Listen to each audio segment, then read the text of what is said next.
From the KMNN studios, this is the Kids Morning News Network.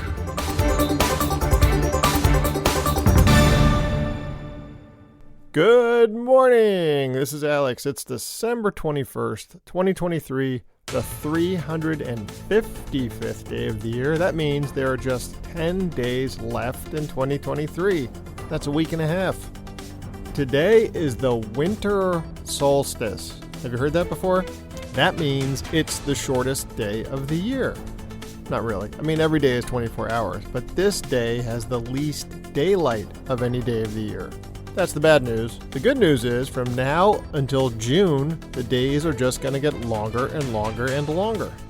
Crazy, right? We haven't even gotten through winter yet, and here we are at the shortest day of the year. The reason that happens is that the solstice is the point at which the northern half of the Earth is tilted as far away from the sun as it's ever going to get during the year. And to be honest, it doesn't even last all day. It actually happens just for a moment tonight at 10:27 Eastern Time. So that's 7:27 for anyone out in California. For that moment, the sun is going to be as far away as it will get all year. And then it's going to start coming back. Actually, we get as far away from the sun as we will get all year, and then we will start going back. The sun actually just sits there. Big movie came out today. You may have heard of it. Snow White and the Seven Dwarfs. In 1937, today's the day that hit theaters. Even if you've never seen it, you can say thank you to Snow White for any animated movie that you've seen, because that was the first feature-length, that's like a full movie, animated film ever. It was made by a guy named Walt Disney, and you may have heard of him too, because he came up with a couple other things called Disneyland and Disney World. I'm guessing you've probably heard of those. But Walt Disney, people thought he was going to lose all his money. They said an animated film, no one had ever done it before. They thought he was kind of nuts, but he knew. Walt had a vision, and when Snow White came out, it was a huge hit, and it changed the way movies are made. And a big basketball game today. Well, the first basketball game way back in 1891 in Springfield, Massachusetts. The first ever game of basketball. It was invented by a phys ed instructor, basically a gym teacher, named James Naismith. And he worked at a college. He was looking for a way for his students to get some exercise during the winter, but not a sport as rough as football. And so he came up with this idea of basketball. He got a couple of wooden baskets, right?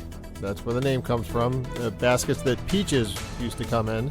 And he nailed them up to the rafters in his gym. There was a balcony that ran around the second floor of the gym. So he nailed the baskets to the bottom of that balcony, and then he split his students into two teams and had them throw the ball into the basket. So that was good. The problem was, every time someone scored a basket, the whole game had to stop, and the janitor had to come out with a ladder to get the ball out of the basket. Eventually they figured out if they made a hole in the bottom of the basket, they could use a long pole to push the ball back out. Anyway, it worked. Everyone had a lot of fun. Within 7 years, there was professional basketball. That's how quickly it became popular. And then after about 15 years, they finally came up with hoops and nets like we know today, so they didn't have to poke the ball back up out of the basket. It just dropped right through. And while we're talking about basketball, here in the KMNN studios in New York, big game last night, the Knicks against the Nets. So, two New York teams. Knicks won, we're glad to say, because we're fans of the Knicks here. All right, time for today's riddle. Yesterday's riddle was, I'm tall when I'm young, but when I'm old, I'm short. The answer? A candle. Right? You light a candle, it burns down, it gets shorter the older it gets. Today's riddle, again, we do one a day and try to make it a little more challenging as the week goes along. Today's riddle is, I have a head and a tail, but no body. What am I? I have a head and a tail, but no body. What am I? Answer tomorrow.